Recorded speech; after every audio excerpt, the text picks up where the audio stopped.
Beritakanlah firman, siap sedialah baik atau tidak baik waktunya. Shalom, puji Tuhan, berkat kemurahan Tuhan saja, sehingga kita boleh berjumpa lagi dalam renungan harian di hari ini.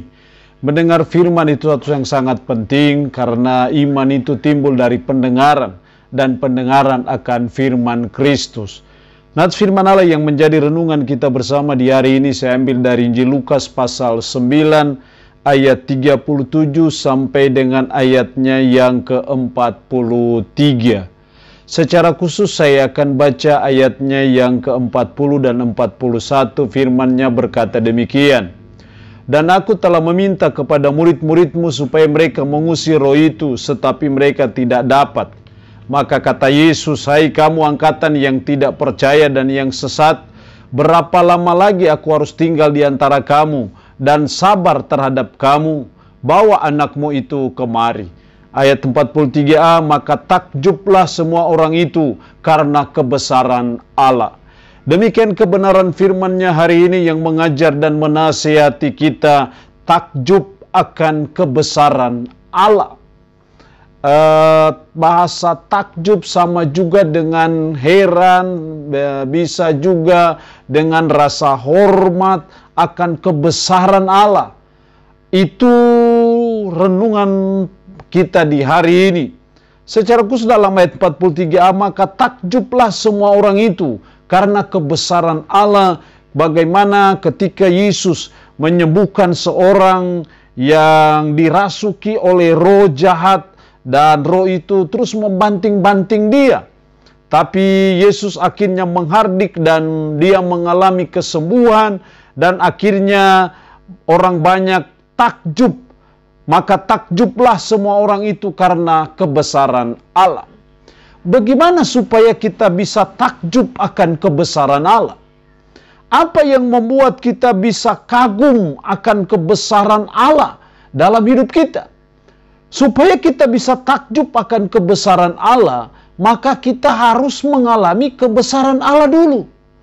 Kalau kita tidak melihat, kalau kita tidak mengalami kebesaran Allah secara nyata dalam hidup kita, itu yang membuat kita tidak bisa takjub. Tapi orang-orang ini takjublah semua orang itu karena kebesaran Allah. Jadi supaya kita bisa takjub akan kebesaran Allah, maka kita harus mengalami kebesaran Allah itu. Supaya kita mengalami kebesaran Allah, apakah itu dalam bentuk pertolongannya, dalam bentuk mujizatnya, apakah dalam bentuk konteks ayat ini mengusir roh jahat, itu bicara soal kebesaran Allah. Ada dua hal penting yang saya coba amati dalam ayat ini supaya kita mengalami kebesaran Allah dan akhirnya kita bisa takjub akan kebesarannya. Ayat 38, seorang dari orang banyak itu berseru katanya, Guru, aku memohon supaya engkau menengok anakku, sebab ia adalah satu-satunya anakku. Sewaktu-waktu ia diserang roh, lalu mendadak ia berteriak dan roh itu menggoncang-goncangkannya sehingga mulutnya berbusa. Roh itu terus saja menyiksa dia dan hampir-hampir tidak mau meninggalkannya. Perhatikan di sini, orang banyak, terus ada seorang yang berseru, Guru, aku memohon. Jadi supaya kita bisa takjub akan kebesaran Allah, maka kita harus mengalami kebesaran Allah itu. Supaya kita mengalami kebesaran Allah itu, apakah itu dalam bentuk mujizat ataupun pertolongannya, maka kita harus memohon kepada Yesus. Kita harus datang kepada Yesus. Kita harus berseru kepada Yesus.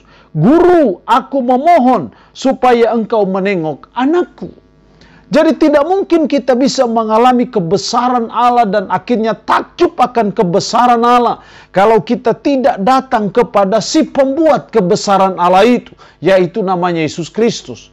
Jadi memohon kepada Yesus, memohon pertolongan kepada Yesus, itu merupakan sesuatu yang sangat penting untuk kita bisa melihat ataupun mengalami kebesaran Allah dalam hidup kita dan akhirnya kita bisa takjub. Yang kedua, supaya kita bisa mengalami kebesaran Allah dan akhirnya kita takjub akan kebesaran Allah. Ayat 41, maka kata Yesus, hai kamu angkatan yang tidak percaya dan yang sesat. Rupanya orang ini sudah pernah datang kepada murid-murid dalam ayat 40. Dan aku telah meminta kepada murid-muridmu supaya mereka mengusir roh itu, tetapi mereka tidak dapat. Karena murid-murid tidak dapat, maka Yesus berkata, hai kamu angkatan yang tidak percaya dan yang sesat. Itu berarti menandakan di sini bahwa supaya kita mengalami kebesaran Allah dan akhirnya kita takjub, maka kita harus percaya.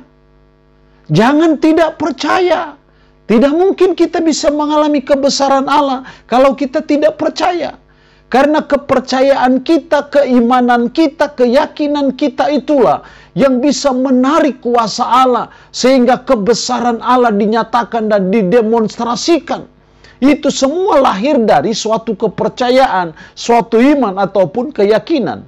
Nah, tanpa ada kepercayaan, tanpa ada keyakinan, maka tidak mungkin ada pertolongan dan mujizat Tuhan. Dan kalau tidak ada pertolongan dan mujizat Tuhan, berarti kita tidak mengalami kebesaran Allah dalam hidup kita. Jadi hal yang kedua, supaya kita mengalami kebesaran Allah dan akhirnya kita takjub, mari kita belajar untuk sungguh-sungguh beriman. Kita sungguh-sungguh percaya. Jangan seperti murid-murid, hai kamu angkatan yang tidak percaya dan yang sesat. Karena apa? Karena mereka tidak percaya. Tapi sebagai umat kita belajar terus membangun, terus mengupgrade iman kita, kepercayaan kita, sehingga pada waktunya kita butuhkan, kita sungguh-sungguh punya iman, sehingga akhirnya kita mengalami kebesaran Allah, dan akhirnya kita takjub akan kebesaran Allah itu. Allah yang punya firman ini memberkati kita dengan firman-Nya di hari ini. Amin. Mari kita berdoa. Puji syukur untuk firman-Mu hari ini, yang mengajar dan menasihati kami takjub akan kebesaran Allah. Supaya kami bisa takjub akan kebesaran Allah, maka kami harus mengalami kebesaran Allah itu dalam hidup kami. Karena itu ajar kami supaya kami selalu datang memohon kepada Yesus.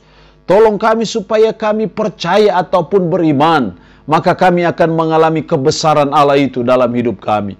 Roh-Mu yang kudus, tanamkan dan meteraikanlah firman dalam hati dan pikiran kami, dan sanggupkanlah kami untuk bisa memberlakukannya dalam kehidupan kami sehari-hari. Mohon berkat Tuhan, mohon kebesaran Allah dinyatakan dalam kehidupan umat-Mu yang mendengarkan renungan harian di hari ini. Yang sakit tambah berdoa dalam nama Yesus. Tuhan berkati, Tuhan sembuhkan dari sakit penyakit yang diderita. Terpujilah nama-Mu Tuhan. Dalam nama Tuhan Yesus Kristus kami berdoa. Amin. Tuhan memberkati kita dengan firman-Nya di hari ini.